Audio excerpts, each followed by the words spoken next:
तो स्वागत है आप सभी का आपके अपने YouTube चैनल रविंदर सिंह दी हेल्पिंग हैंड्स पर। दोस्तों, आज हम जानेंगे साइमन कमीशन के बारे में, जो एक कमीशन भारत में आया था 1928 में और जिसका एक बहुत ही बड़ा प्रोटेस्ट, एक मैसिव प्रोटेस्ट पूरे भारत में देखने को मिला था। और इसके क्या आउटकम्स थे, ये क्यों आया था, ये किसने बनाया था और ये क्या चाहता था भारत में बदलाव लाना, इस बारे में दोस्तों अब हम जानेंगे। तो बढ़ते हैं दोस्तों अपने अगले पड़ाव की ओर, दैट इज़ साइमन कमीशन 1928।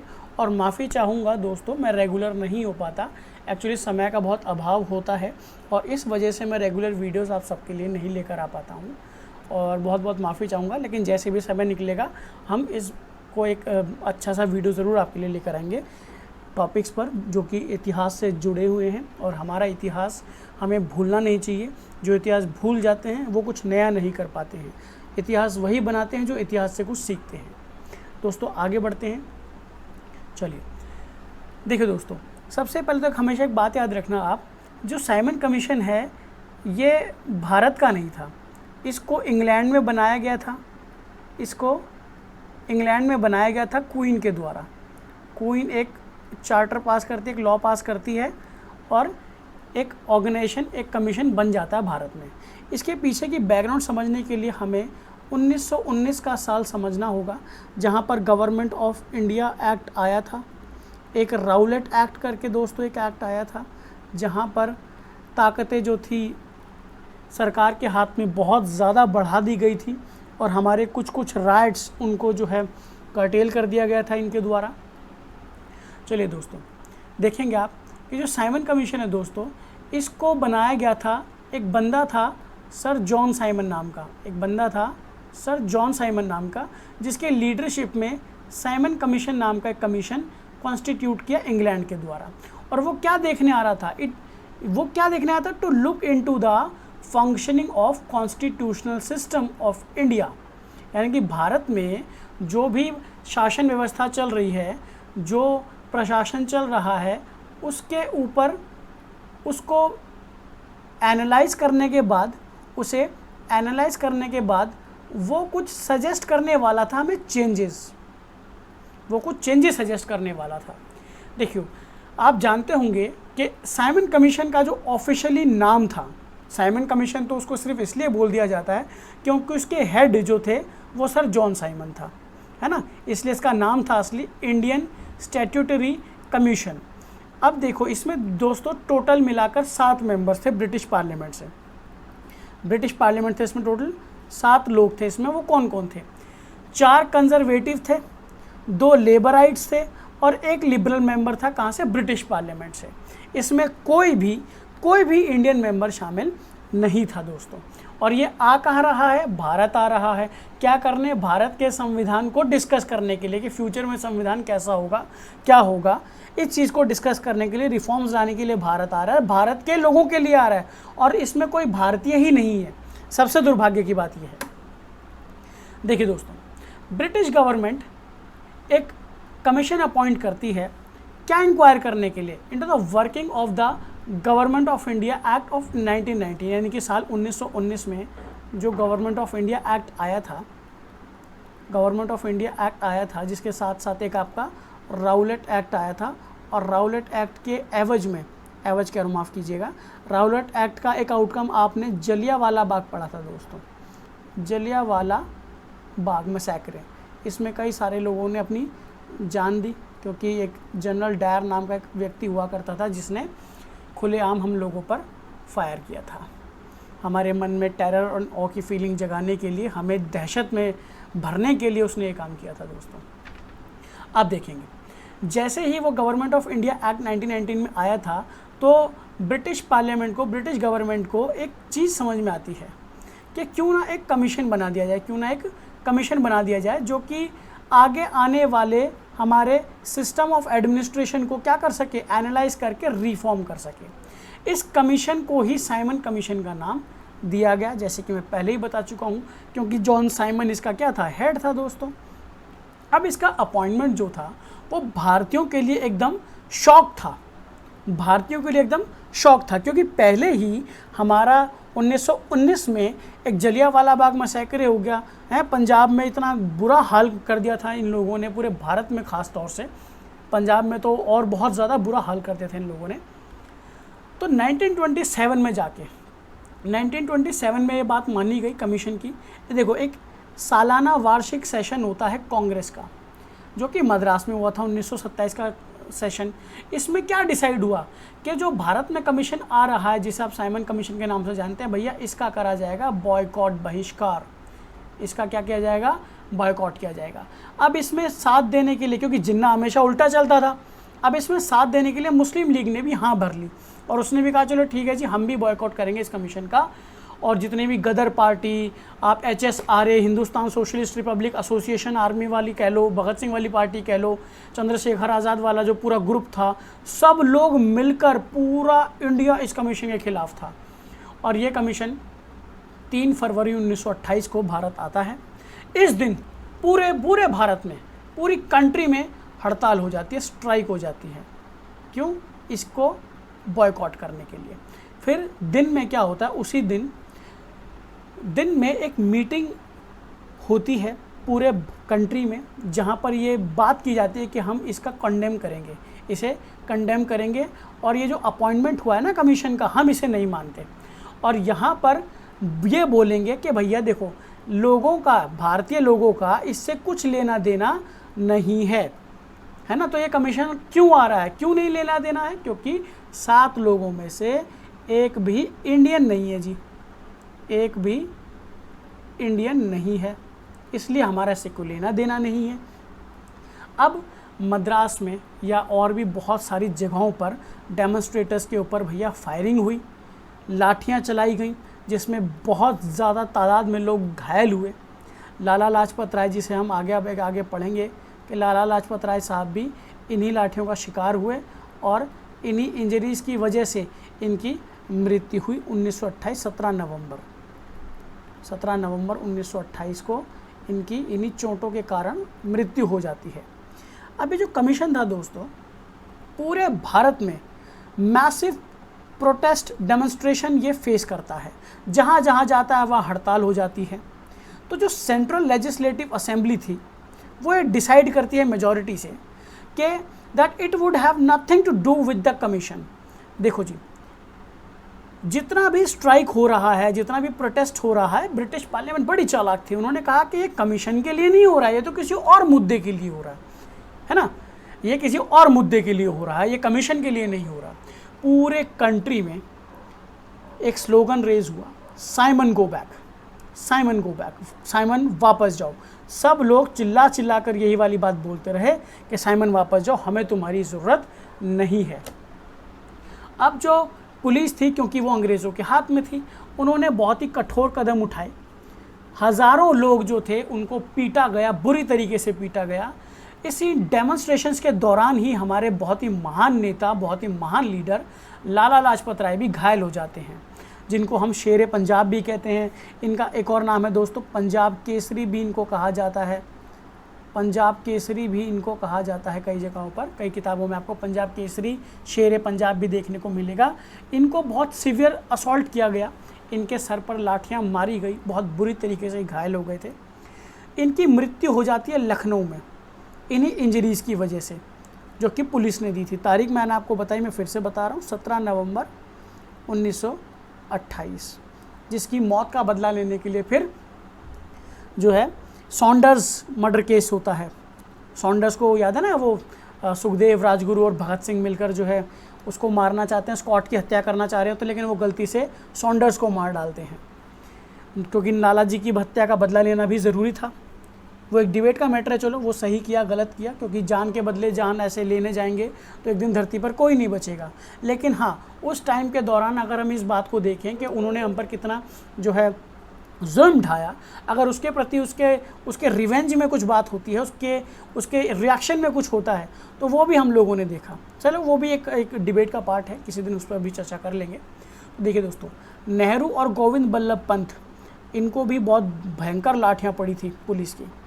अब गोविंद बल्लभ पंत जो थे वो पूरी ज़िंदगी क्रिपल्ड हो गए थे, लंगड़ाने लग गए थे पूरी ज़िंदगी। इतनी गजब तरीके से उनको जो है लाठियाँ मारी गई थी दोस्तों।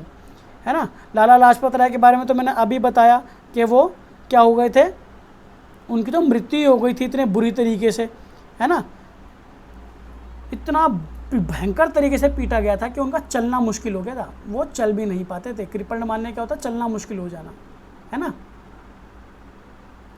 इतना भयंकर पीटा गया था गोविंद बल्लभ पंत को। तो चलिए देखिए दोस्तों, अब जैसे जैसे ये एजिटेशन देखा कि साइमन कमीशन के अगेंस्ट था, तो जो इंडियन पीपल थे पहली बार ना, मतलब पहली बार तो नहीं कहूँगा, पहले अगर आपको यूनिटी देखनी है इंडियंस की तो आप 1857 की क्रांति पढ़िएगा दोस्तों। इसे फर्स्ट वॉर ऑफ इंडिपेंडेंस भी कहते हैं, है ना। 1857 की क्रांति का आउटकम क्या था, 1858 में क्वीन को ईस्ट इंडिया कंपनी बंद करनी पड़ गई थी। इतना भयंकर हमला जो था पूरे, अब क्योंकि पूरे भारत से अगर ये हमला होता तो शायद हम 1857 में ही आज़ाद हो जाते। अब क्योंकि ये थोड़ी सी, है ना, इलाकों में बटा हुआ था। बिहार में वो वीर कुंवर सिंह थे, हैं, झांसी में रानी लक्ष्मीबाई थी, महाराष्ट्र में तात्या टोपे थे। ऐसे लोग बहुत ही कम संकुचित जगहों पर यह आंदोलन फैला होता है, इस वजह से ही हम इसको नहीं वो कर पाए। तो एक और बार 1857 के बाद भारतीयों ने अपनी यूनिटी दिखाई, डिटर्मिनेशन दिखाया आज़ादी को लेकर। अब उन्होंने अपने आप को क्या कहा कि हम अपने आप को तैयार कर रहे हैं आने वाले एक बड़े संघर्ष के लिए, एक बड़े स्ट्रगल के लिए। हम क्या कर रहे हैं, अपने आप को तैयार करेंगे और हम किसी चीज़ से नहीं डरेंगे। तो आगे चलकर आपने देखा गांधी ने सॉल्ट मार्च किया, है ना, गांधी ने सॉल्ट मार्च किया। अब कई लोग ऑफेंड हो जाएंगे, आप गांधी जी नहीं कह रहे हैं, ठीक है सर, गांधी जी के बारे में भी हम कभी चर्चा करेंगे, लेकिन मैं आपको याद होगा जिन्ना उसे मिस्टर गांधी का क्या बुलाता था। तो गांधी ने सॉल्ट मार्च किया 1930 में, आपको याद होगा। फिर क्विट इंडिया मूवमेंट, भारत छोड़ो आंदोलन हुआ था दोस्तों, इसी के आगे चलकर, है ना। और 1930 में एक नारा उठा था पूर्ण स्वराज का, कंप्लीट इंडिपेंडेंस, टोटल इंडिपेंडेंस की बात उठी थी। अब कांग्रेस का जो एक सेशन था दोस्तों मद्रास में, जो कि डॉक्टर M.A. अंसारी द्वारा हेड किया गया था, प्रिसाइड किया गया था, वो एक रेजोल्यूशन पास करते हैं जिसमें ये बोलते हैं कि हमें कंप्लीट इंडिपेंडेंस चाहिए और यही हमारे इंडियंस का गोल भी है। इस रेजोल्यूशन को आगे बढ़ाया था दोस्तों नेहरू ने, और जिसको आगे चलकर सत्यमूर्ति ने काफ़ी सपोर्ट अपना दिया था। तो आप देखेंगे प्रियम्बल के अंदर जो प्रियम्बल है वो भी नेहरू, जो रेजोल्यूशन है वो नेहरू ने दिया था, है ना, जवाहरलाल नेहरू ने दिया था।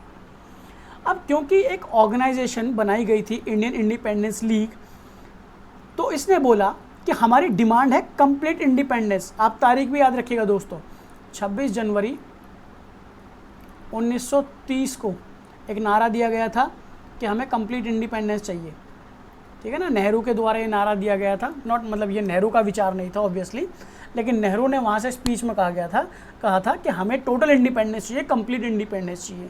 टोटल इंडिपेंडेंस का जो विचार है दोस्तों वो गदर पार्टी या चंद्रशेखर आज़ाद द्वारा दिया गया था उससे पहले, और जिसको आगे चलकर भगत सिंह ने भी अपनाया।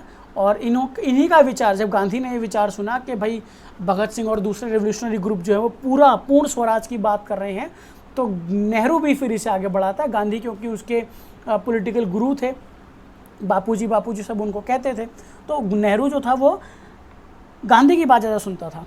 तो इसीलिए जब गांधी ने कहा कि हाँ पूर्ण स्वराज का विचार अच्छा है, हमें इसी पर बात करनी चाहिए, तब ये नारा दिया गया था। अब जो लीग थी इसमें बहुत सारे नंबर ऑफ़ इम्पॉर्टेंट लीडर्स थे। किस लीग में? इसमें इंडियन इंडिपेंडेंस लीग में हमारे जवाहरलाल नेहरू साहब थे, चंद्र बोस साहब थे, श्रीनिवास अयंगर साहब थे, सत्यमूर्ति साहब थे, और शरद चंद्र बोस जो कि हमारे सुभाष चंद्र बोस के बड़े भैया थे। सुभाष चंद्र बोस के बड़े भैया शरद चंद्र बोस जो कि इस लीग के इम्पॉर्टेंट प्राइम लीडर्स थे। अब दिसंबर 1928 में आपको याद होगा कांग्रेस फिर से मिलती है कैलकाटा के अंदर, और इस बारी का इसके कांग्रेस का सेशन का जो प्रेसिडेंट है, प्रिजाइड करेगा, वो करेंगे मोतीलाल नेहरू, जवाहरलाल नेहरू के पिताजी। इस सेशन में जो जवाहरलाल नेहरू है, सुभाष चंद्र बोस है और बहुत सारे अदर लोग हैं, उन लोगों ने ये कहा कांग्रेस के अंदर कि हम कंप्लीट इंडिपेंडेंस की डिमांड करते हैं, कंप्लीट इंडिपेंडेंस की डिमांड करते हैं। तो 26 जनवरी, मैं बार बार डेट रिपीट कर रहा हूँ क्योंकि डेट इंपॉर्टेंट होती है हिस्ट्री के अंदर। आप देखेंगे हमारी मॉडर्न हिस्ट्री के अंदर 26 जनवरी 1930 को यही हमारा पहला इंडिपेंडेंस डे माना जाता था, यही हमारा इंडिपेंडेंस डे माना जाता था पहले। अब बाद में इसको रिपब्लिक डे बना दिया गया था। यहाँ पर झंडा फहराया गया था, तिरंगा फहराया गया था, और क्या बोला गया था कि हमें कंप्लीट इंडिपेंडेंस चाहिए। अब कांग्रेस हालांकि ये एक रेजोल्यूशन पास करती है जिसमें वो कहती है कि हमें डोमिनियन स्टेटस दे दिया जाए, क्योंकि आपको याद होगा 1929 तक जब ये इतना ज़्यादा जो लॉर्ड अर्विन था वो कुछ तो हरकत करेगा ना अपनी गद्दी बचाने के लिए, ऐसे ही थोड़ी वो हम पर शासन कर रहा है और ऐसी मुफ्त में थोड़ी कुछ भी दे देगा। वो चालाकी करता है कि 1928 में साइमन कमीशन आ गया, पूरे कमीशन की पूरे भारत में प्रोटेस्ट हो रहा है, अब तो मुझे कुछ करना पड़ेगा। तो भारतीयों को बहलाने फुसलाने के लिए डोमिनियन स्टेटस को ऑफर सामने रखता है, लेकिन डोमिनियन स्टेटस होता आधा राज, जो कि कंप्लीट इंडिपेंडेंस के विचार से बिल्कुल अलग था।